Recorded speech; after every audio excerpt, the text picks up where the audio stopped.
사울은 그가 죽임당함을 마땅히 여기더라. 그날에 예루살렘에 있는 교회에 큰 박해가 있어 사도 외에는 다 유대와 사마리아 모든 땅으로 흩어지니라. 경건한 사람들이 스데반을 장사하고 위하여 크게 울더라. 사울이 교회를 잔멸할세 각 집에 들어가 남녀를 끌어다가 옥에 넘기니라. 그 흩어진 사람들이 두루 다니며 복음의 말씀을 전할세 빌립이 사마리아 성에 내려가 그리스도를 백성에게 전파하니 무리가 빌립의 말도 듣고 행하는 표적도 보고 한 마음으로 그가 하는 말을 따르더라. 많은 사람에게 붙었던 더러운 귀신들이 크게 소리를 지르며 나가고 또 많은 중풍병자와 못 걷는 사람이 나으니 그 성에 큰 기쁨이 있더라. 아멘. 다시 한번 기도하겠습니다. 아버지 하나님 감사합니다. 우리에게 맡겨주신 사명을 다시 한번 발견하고 생각하고 또 감사하는 귀한 시간 될 수 있도록 이 시간, 이 말씀의 시간을 주님께서 함께 해주시고 역사하여 주시옵소서. 하나님께서 얼마나 귀한 사명을 우리에게 맡겨주시는지 다시 한번 깨닫게 되기를 원합니다. 아버지 하나님 역사해 주시옵소서. 감사드리며 예수님 이름으로 기도하였습니다. 아멘. 사도행전은 교회가 확장돼가는 하나님 나라가 확장되어져 가는 그런 모습을 보여주고 있는 말씀입니다. 그런데 사도행전은요 신학적으로 많은 논쟁이 되는 그런 주제들이 그런 장면들이 종종 나옵니다. 예를 들어서 사람이 예수님을 믿고 영접을 하면 그 위에 성령이 임하시는지 아니면 성령이 임하셔야 예수님을 영접하게 되는지 오늘 읽지는 않았지만 오늘 읽은 본문 다음에 8장 14절 이후에 보시면 사마리아 사람들이 하나님의 말씀을 받았다는 이야기가 나오고 그리고 나서 그 이야기를 듣고 베드로와 요한이 그곳을 방문합니다. 그리고 8장 15절에 어떻게 되어 있습니까? 8장 15절 보시면 그들이 내려가서 그들을 위하여 성령 받기를 기도하니 이는 아직도 한 사람에게도 성령 내리신 일이 없고 오직 주 예수의 이름으로 침례만 받을 뿐이더라 이렇게 되어 있습니다. 이미 12절에 보시면 빌립이 그들에게 전도하는 것을 믿고 침례를 받았다 이렇게 되어 있습니다. 분명히 믿었습니다. 믿고 예수의 이름으로 침례까지 받았습니다. 그런데도 성령이 안 임하셨다는 거예요. 그래서 사도들이 방문해서 기도하니까 그제서야 성령이 임하셨다고 되어 있습니다. 여러분 헷갈리죠? 여러분이 알고 계시는 성경 공부하신 그 내용과 헷갈립니다. 우리가 믿는 순간 예수님을 영접하는 순간 하나님의 자녀가 되는 권세를 주시고 그리고 성령이 임하셔서 우리 안에 내주하시기 시작하시지 않습니까?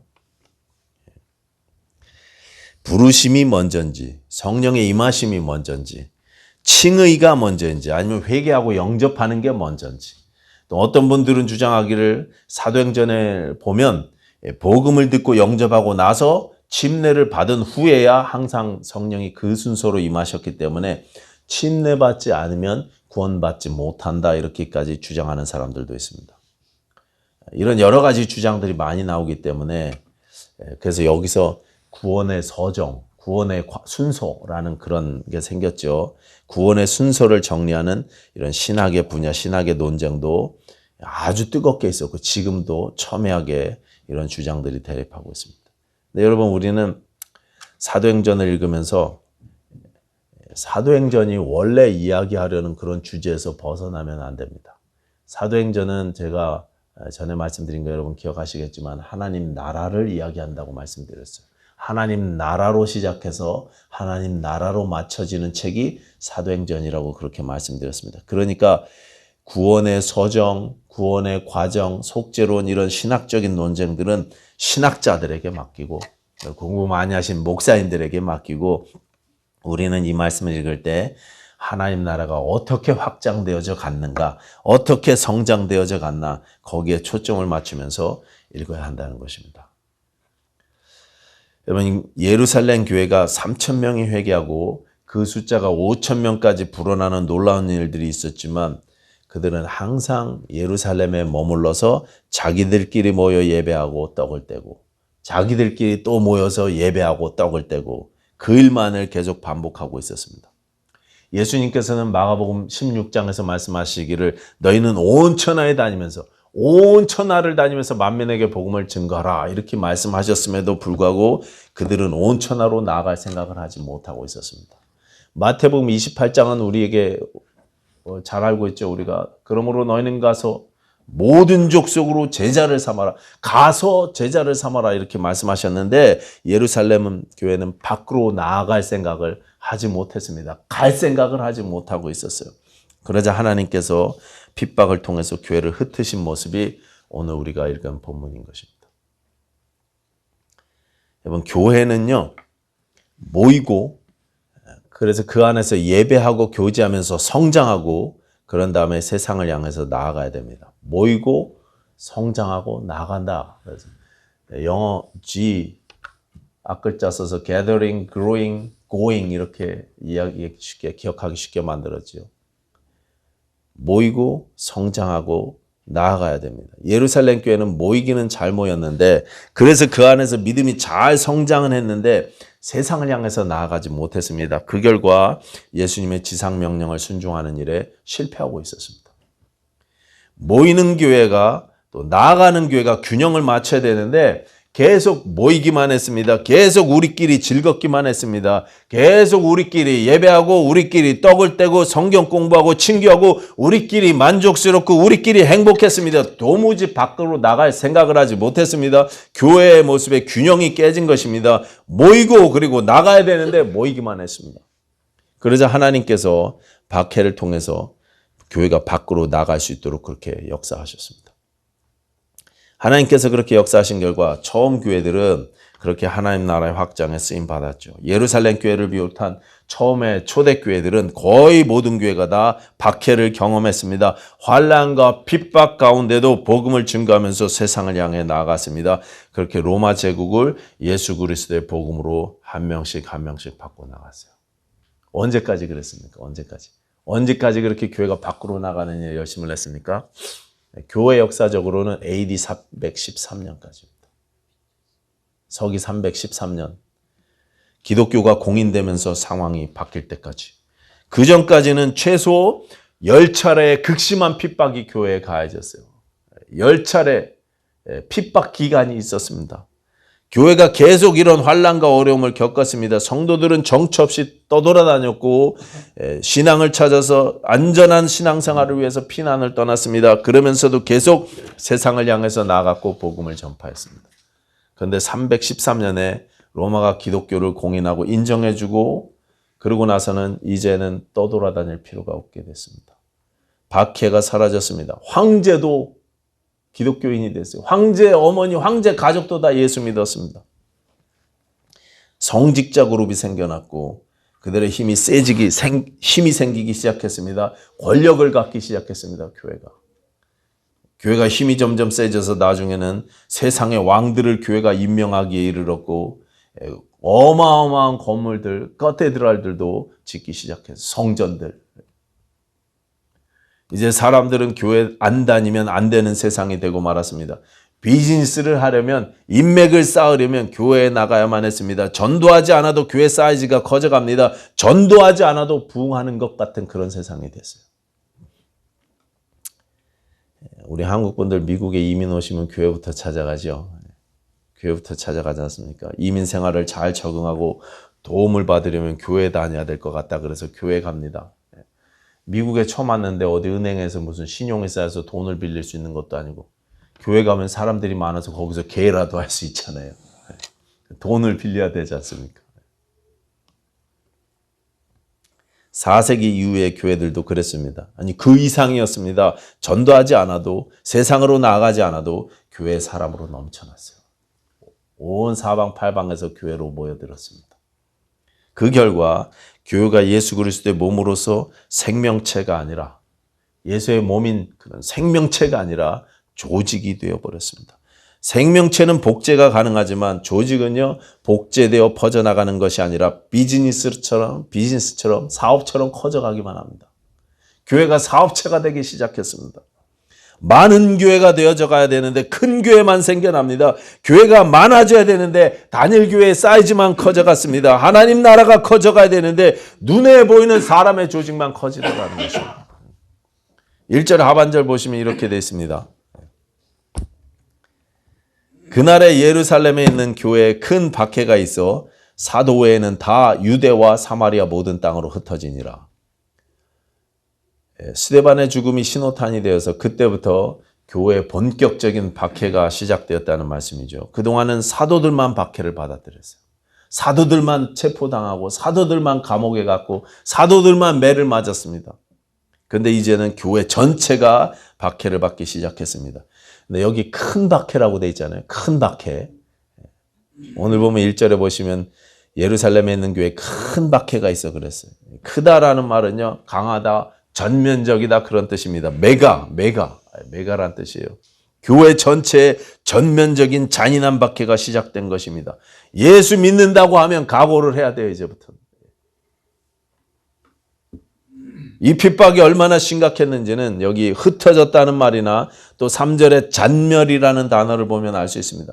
잔멸은요, 완전히 박살내는 거죠. 누가 설명하기를요, 맹수가 이 사냥감을 뜯어먹을 때 뼈만 남기고 다 뜯어먹는 그런 장면이래요. 이제 새로 생긴 교회 전체를 완전히 없애버리는 그런 시도가 잔멸이라는 단어였습니다. 그런데 하나님은 오히려 그 핍박을, 그 잔인한 박해를 사용하셔서 교회를 밖으로 나가는 교회로 만드시더라는 것입니다. 그냥 모이기만 하는 게 아니라 세상을 향해서 나아가는 교회로 하나님께서 그렇게 만드셨습니다. 이제 다 같이 4절 말씀 한번 읽어보십시오. 4절. 시작. 그 흩어진 사람들이 두루 다니며 복음의 말씀을 전할세. 흩어진 사람들이 두루 다니며 복음을 전했다. 여러분 지금 핍박을 피해서 도망을 다니고 있는데 그러면 좀 안정적인 자리를 이제 좀 마음 편히 살 만한 집을 좀 구해야 되지 않겠습니까? 안전한 살 곳을 찾아야 되지 않겠습니까? 예수 믿는다는 이유로 박해받고 정처 없이 돌아다니고 있는데 그 불안한 상황 가운데서도 복음을 전하고 있다는 것입니다. 살 곳 찾기가 바빴을 텐데 그 어려운 환경에서도 그들의 입을 통해서 예수의 복음이 흘러나왔습니다. 핍박조차도 하나님께서 사용하시는 거죠. 우리의 어려움과 고난마저도 하나님 나라 확장을 위해서 사용하시는 하나님의 모습을 우리가 뵙게 되는 것입니다. 여러분 이런 상황에서도 복음이 흘러나오려면 평상시에 이분이 얼마나 복음에 사로잡혀 있었겠습니까? 예수 그리스도의 복음으로 삶이 꽉 차 있다 보니까 툭 치면 복음이 나오는 거예요. 우리도 마땅히 이렇게 준비되어야 할 줄로 믿습니다. 우리가 준비만 되어져 있으면 우리가 복음을 전하려는 마음, 순종하려는 마음만 있으면 하나님께서는 능히 우리를 사용하셔서 예수님을 전하게 하실 수 있는 줄로 믿습니다. 그리고 하나님은요, 우리의 모든 상황과 환난, 이런 어려움을 사용하실 뿐만 아니라 복음의 대적자까지도 사용하셨어요. 복음을 대적하던 자들도 바꿔서 복음의 증거자가 되도록 만드셨어요. 3절에 나오는 사울을 보십시오. 나중에는 이방인의 사도로 크게 쓰임받게 됩니다. 그래서 이름을 헬라식 이름인 사울에서, 유대 이름인 사울에서 헬라식 이방인을 위해서 바울이라는 이름을 주로 사용하기 시작하셨어요.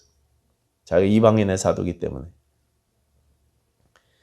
이 사울이 얼마나 잔인했습니까? 교회를 잔멸하던 복음의 대적자였습니다. 짓밟던 사람이었습니다. 그랬던 그를 하나님께서 사용하신 것입니다. 하나님께서 복음의 대적자를 이렇게 사용하실 수 있었다면 우리 또한 당연히 사용하실 수 있지 않겠습니까? 사울을 고치셔서 바울 만드셔서 쓰셨다면 나 또한 하나님께서 능히 고치시고 바꾸실 수 있는 줄로 믿습니다. 복음에 합당하게 순종할 수 있도록 여건을 만들어주시고 내 환경을 만들어주시고 나를 바꾸셔서 마땅히 우리에게 부탁하신 그런 부탁들을 지켜나갈 수 있도록 만들어주시는 줄로 믿습니다. 하나 더 우리가 생각해 보고 싶은 것은요. 하나님 나라 확장에요. 제한이 없다는 것입니다. 제한을 둬서는 안 된다는 거죠. 인종의 제한, 지역의 제한, 인간의 제한, 그러니까 저 사람은 안 돼, 저 사람이 예수 믿을까, 이런 선입견들, 이런 것들 우리 안에 많잖아요. 그런 것들을 좀 우리가 없애야 된다는 거죠. 우리 안에 제한적인 마음을 두어서는 안 된다는 것입니다. 교회가 흩어졌다는 기사 이후에 바로 5절부터는 빌립이 사마리아 성으로 내려갔다는 그런 말씀이 나오죠. 사마리아 성에 내려가서 그리스도를 전파한 이야기가 나옵니다. 사마리아, 유대인들이 상종도 하지 않던 그 지역 사람들.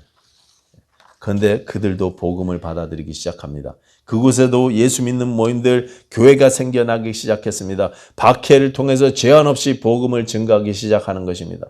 여러분, 사람이라면, 인간이라면 누구나 다 예수 그리스도의 복음이 필요합니다. 누구나 다 예수가 필요합니다. 제한을 둬서는 안 되는 것입니다. 제가 요즘에 알게 된, 그래서 개인적으로 대화를 하게 된 분이 계신데, 제 나이 또래인데 이분이 부인과 헤어지셔서, 오래전에 헤어지셔서 혼자 사십니다. 제가 재혼하지 않으시냐고 물었더니 자기는 이대로가 좋다고 합니다. 혼자 살면서 그냥 즐기면서 살고 싶으시대요. 그냥 자유롭게 이 여자 저 여자 만나서 즐기고 싶답니다. 쭉 이야기를 들어보니까 하루하루 어떻게 하면 그냥 세상의 쾌락을 더 누리면서 살까, 이것만 생각하시는 것 같아요. 아직 젊습니다. 어디 술집에 가면 하룻밤 같이 지낼 수 있는 여자분들을 많이 만날 수 있는데 LA보다 이쪽에 가면 더 많다지, 빠삭해요. 그게 얼마나 많이 하는지. 저보러 같이 가자 그러시더라고요. 제가 속으로 그래서, 야, 이분이 이렇게 살아도 되는 건가? 여러분, 그런 분들도 예수님 믿으셔야 되겠죠. 찬송가 가사처럼 여러분, 그들은 모두 주가 필요합니다. 모두 예수님이 필요합니다. 모든 사람이 주가 필요합니다. 어떤 사람도 하나님이 사랑하시지 않는 사람이 없습니다. 다 복음을 들어야 합니다. 제한을 우리가 두어서는 안 된다는 말씀입니다. 제한을 두시면 안 돼요. 2000년대 초에 인도 오리사주에서 발생했던 기독교 박해 사건 여러분 기억하실 것입니다. 제가 주보에 그 선교사님 이야기 써놨는데, 그때 인도에서 인도 정부의 보호 아래 구호활동을 하던 윤종상 선교사님이라는 분이 글을 쓰셨는데 이렇게 쓰셨습니다. 인도 오리사주는 인도 중동부에 위치한 인도에서 두 번째로 가난한 주입니다. 칸다말은 이 주에서 가난하고 소외된 한 지역입니다. 하나님께서는 지난 10년간 이 지역에서 놀라운 일들이 일어나게 하셨습니다. 10년 전 칸다말과 그 일대의 기독교인은 인구의 2%를 넘지 않았습니다. 아주 드물게 몇몇 지역에 건물을 가진 교회가 존재하고 있었을 뿐이었습니다. 그런데 하나님은 지난 10년 동안 이 지역에 놀라운 부흥이 일어나게 하셨습니다. 이 2000년대 초반 이야기입니다. 여러분, 이 오리사 지역의 핍박 이야기는 신문을 통해서, 뉴스를 통해서 여러분도 많이 들으셨을 것입니다. 사람들이 예수님을 영접하기 시작했고 교회는 부흥되기 시작했습니다. 몇 개에 불과하던 교회가 각 마을마다 하나씩 세워지게 되었습니다. 힌두교 광신자들이 시퍼렇게 눈을 뜨고 있는데도 부흥의 강한 불길은 계속 번져만 갔습니다. 10년이 지난 2008년 8월 이 지역의 기독교인은 전체 인구의 최대 28%까지 이르게 되었습니다. 힌두교도와 이슬람의 땅인 인도에서 이러한 교회 성장은 놀라운 일이었습니다. 사단은 이런 부흥을 심하게 질투했습니다. 그리고 그 부흥의 손길을 송두리째 없애고자 2008년 8월 23일을 기점으로 교회에 대한 거대한 핍박을 일으켰습니다. 이미 방송 매체에 보도된 바와 같이 힌두교 폭도들에 의해 자행된 이 핍박으로 약 100여 명의 목회자와 신자들이 순교하고 4천여 교회와 성도들의 집이 불타고 6만여 성도들의 삶의 터전을 잃고 졸지의 난민이 되었습니다. 사탄은 칸다말과 그 인근 지역의 교회들을 완전히 초토화시켜버렸습니다. 한 신학교 학생이 있었습니다. 그의 증언에 따르면 그의 두 형제는 방문 전도사로서 가방 가득 전도지를 가지고 칸다말 지역을 돌아다니면서 힌두교 전도를 하다가 힌두 폭도들에게 잡혔습니다. 힌두교 폭도들은 첫눈에 그들을 알아보고 크게 흥분하여 먼저 형을 붙잡아 옷을 벗긴 후에 나무에 매달았습니다. 그리고 예수를 버릴래 아니면 죽을래? 라고 물었습니다. 형은 담담히 예수님을 선택했습니다. 즉시로 광분한 그들은 그 자리에서 형을 잔인하게 살해했습니다. 그것을 지켜본 동생에게 힌두교도들은 다시 동일한 질문을 합니다. 예수를 버릴래 아니면 내 형처럼 죽을래? 나도 형처럼 죽고 싶소. 동생은 주저없이 대답했고 즉시 그도 형처럼 끔찍하게 살해당했습니다. 이 사실을 증언한 그들의 친형제 신학생은 형들의 시신도 미처 수습하지 못한 채 자신의 목숨을 구하고자 수백 킬로를 도망쳐 다른 도시로 피난 나온 상태였습니다. 제가 이런 형제들의 죽음에 대해 어떻게 생각하느냐고 묻자 다는 이해할 수 없지만 저는 형들이 예수님을 부인하지 않고 목숨을 버린 것이 자랑스럽습니다라고 그는 고백했습니다. 간다말 지역에 폭도들이 일어나자 그곳 크리스찬들은 집, 살림, 전답을 다 버리고 수백 킬로의 정글을 걸어서 도시로 들어와 빈민촌에 정착하게 되었습니다. 제가 방문해 보니 그들은 이미 도시 빈민촌에 새 빵을 얻어서 하루하루 노동을 하며 그 돈으로 생계를 유지하고 있었습니다. 깊은 시리에 빠져 있을 그들을 붙잡고 기도해주고 격려했지만 그 이상의 큰 도움을 줄 수 없는 것이 너무 가슴 아팠습니다. 그런데 그런 저희를 보고 그들은 웃으면서 우리는 생활 터전은 다 잃었지만 예수님을 버리지는 않았어요. 걱정 마세요라고 하며 오히려 저희를 격려해 주었습니다. 저는 칸다말 지역을 떠나 돌아오면서 내내 어떻게 이 지역의 신자들이 이렇게까지 강한 믿음을 가지게 되었을까를 생각했습니다. 그때 한 사람이 기억났습니다. 그는 바로 10년 전 이 지역에서 힌두교 폭도들의 두 아들과 함께 불에 타 순교한 그레암 스테인스 선교사였습니다. 그는 20년 동안 이 지역의 나병 환자들을 돌보며 선교 사역을 하였고 1999년 사역을 마치고 돌아오는 길에 차에서 잠을 자다가 힌두교 광신자들이 방화하여 두 아들 필립 9살, 티모시 7살과 함께 불에 타서 순교하셨습니다. 그와 그의 두 아들이 흘린 피가 있었기에 간다말 지역은 지난 10년 동안 복음화가 28%까지 이르는 놀라운 부흥을 경험했던 것입니다. 그리고 그의 피에 담긴 순교 정신이 바로 오늘날 간다말 성도들의 믿음을 이렇게까지 강하게 만든 것이었습니다. 지금 간다말에는 단 한 개의 교회도 한 명의 크리스찬도 남아있지 않습니다. 그 지역에서 기독교는 완전히 초토화되었습니다. 그런데 이것이 오히려 사단의 실패라는 확신이 듭니다. 왜냐하면 이 사태로 인해 사도행전의 예루살렘 교회처럼 칸다말의 성도들이 순교자의 정신을 가지고 온 인도에 흩어졌기 때문입니다. 그들은 지금 인도 전역에 흩어져 자신들의 형제들의 순교를 기억하며 복음을 확산시키고 있습니다. 이게 한국인 선교사님이 그곳에서 경험한 것을 썼습니다. 여러분, 우리가 예수님의 마지막 명령에 순종해서 하나님 나라의 확장을 위해서 쓰임받게 돼야 될 텐데 오늘 예루살렘 교회를 하나님께서 그렇게 섭리 가운데 그렇게 흩으셨는데 그래서 쓰임받으셨는데 만약에 그렇게 쓰임받게 되면 어떤 일이 일어납니까? 1절은 큰 박해가 있었고 2절에는요 스데반 때문에 큰 울음이 있었다 이렇게 이야기합니다. 큰 박해가 있었고 큰 슬픔이 있었습니다. 그렇죠? 핍박당하니까 집을 뺏기고 재산 뺏기고 고향에서 떠나야 되고 자녀들이 희생당하고 그러니까 큰 울음이 있죠. 근데 오늘 읽은 단락 마지막 8절은요. 큰 기쁨으로 마무리되고 있습니다. 큰 기쁨이 있더라. 큰 박해와 큰 울음이 큰 기쁨의 열매를 맺었습니다. 여러분 우리가 하나님께 순종할 때 우리 예수 그리스도의 명령에 순종할 때 우리 안에 큰 기쁨이 넘치게 될 줄로 믿습니다. 예수님이 주시는 기쁨으로 충만하게 될 줄로 믿습니다. 어떤 상황도 사용하실 수 있는 하나님께서 우리의 모든 것을 사용하셔서 하나님 나라 확장에 우리를 쓰고 싶어 하십니다.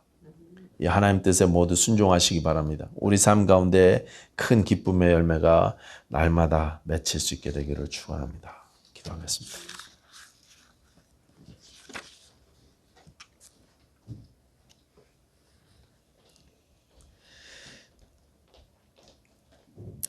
하나님 아버지, 대적자마도 사용하셔서 주의 일꾼 만드시는 하나님께서 하나님의 대적자였고 죄의 종이었던 우리를 자녀 삼으시고 또 사명 주시니 감사합니다. 우리를 바꾸셔서 전도자의 사명을 주셨으니 감사합니다. 또한 하나님 우리 교회를 사용하실 것을 인하여 감사드립니다. 하나님 아버지, 우리 주님께서 우리에게 마지막으로 부탁하셨던 그 귀하신 명령을 우리가 온 힘을 다해서 순종하게 하시고 다시 한번 결단하는 귀한 역사가 우리 온 교회 가운데 있게 하여 주시옵소서. 모든 것을 사용하셔서 주의 복음을 증거하기 원하시는 하나님의 뜻에 순종케 되기를 원합니다. 감사드리며 예수님 이름으로 기도하였습니다. 아멘.